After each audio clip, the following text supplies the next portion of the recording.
الإسلام والمسلمين اللهم أعز الإسلام والمسلمين وانصر الإسلام والمسلمين واجعل كلمتك هي العليا إلى يوم الدين.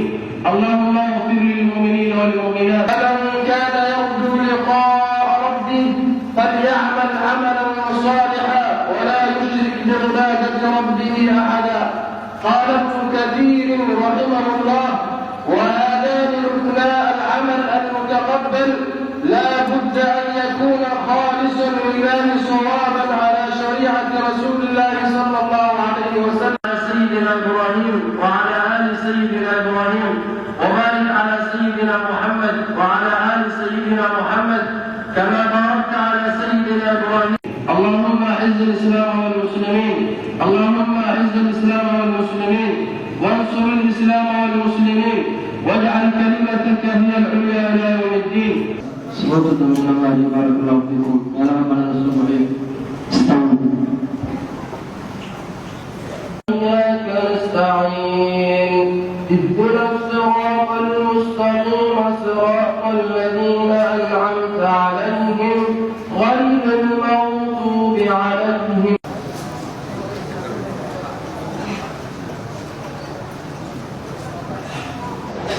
هذا إلهي وشكره سبحانه وتعالى. هدين حولها أنا هيسنو أنا لبحنا وصدق يسنو وصدق جارية سيدك قفك وحكو درسنا واتقلن كرتان قفك عمل كيسو ننوقها إلا بثلاثة صدق جارية وشيء أصلوي علماء الأول فردنا سيدك أنا أتقلن إنسان حلقة لدسي فوقي دي إيا إنت الدروس اللي أخرج جري إيا مشايخدي إيا كوي كاف الحي إنت يترضى وقاريس تا إلهي بابعادسك سبحانه وتعالى وحكرا روانا كبوريو برشاد الدين الإسلام إيانا وحبرنا والدين تأنا برناي إنك يوم كان وحوين بينوتها وحنا نسمون ديني إنا بالمسابقة تحفيظ القرآن كا إنا نحقق سيدي وركور وقادنا وأنا اسكت هنا بالدكسية يأتي لترتسيه إلا دتكم أدوية وبتين marka maanta la yiraahdo waxaa jirta musaabaqo quraanka oo intaas lagu bixinaya sanadkii ugu horeeyay meesha ka bilownay sanadii dabaardadu say noqdeen farq weyn baa u dhaxeeya sanadii hore waxa laga yaabaa mid laba saddex laakiin hadda sanadkii ugu dambeeyay oo kala garanaysan kaalinta koowaad intaas qof baa gashay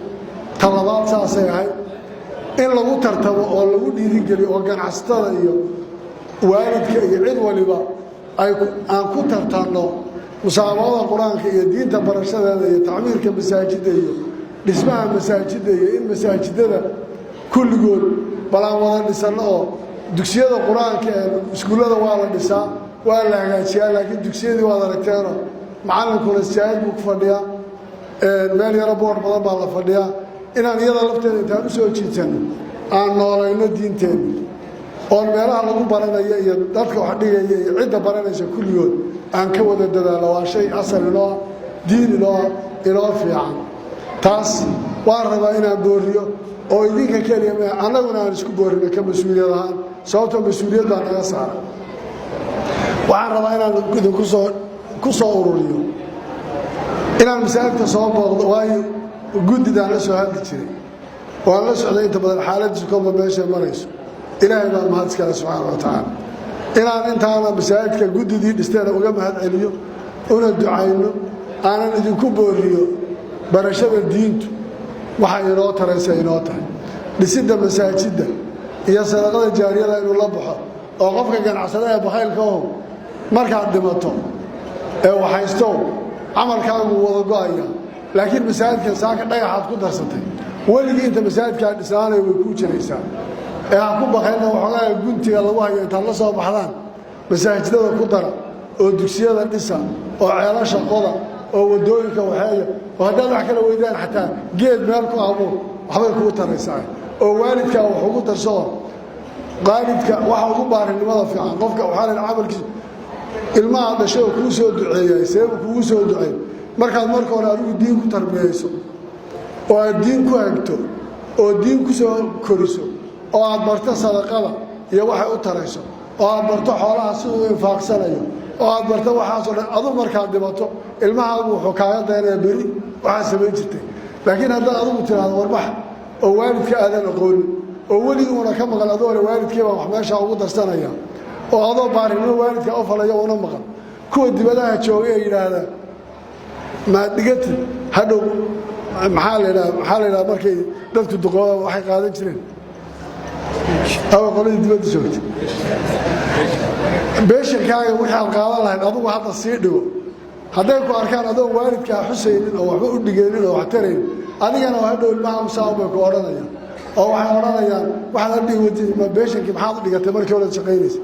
marka intaasaan rabay inaan idhaahdo khayr allah idin siiyo guddiga masaajidka allah barakeeyo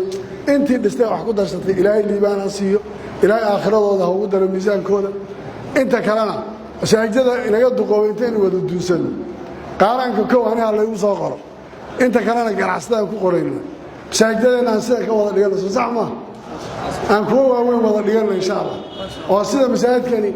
markaan xeebta ka soo degno waanu yaro seexseexan jirnay isagoo bahal guduuda shamiito guduudan laho meesha haddaad barkin yar hesha kugu filaanaya maantana waad arkaysaa sidii aad baan idin salaamaya asalaamu calaykum waraxmatullahi wabarakaatu intaasaan rabaynayna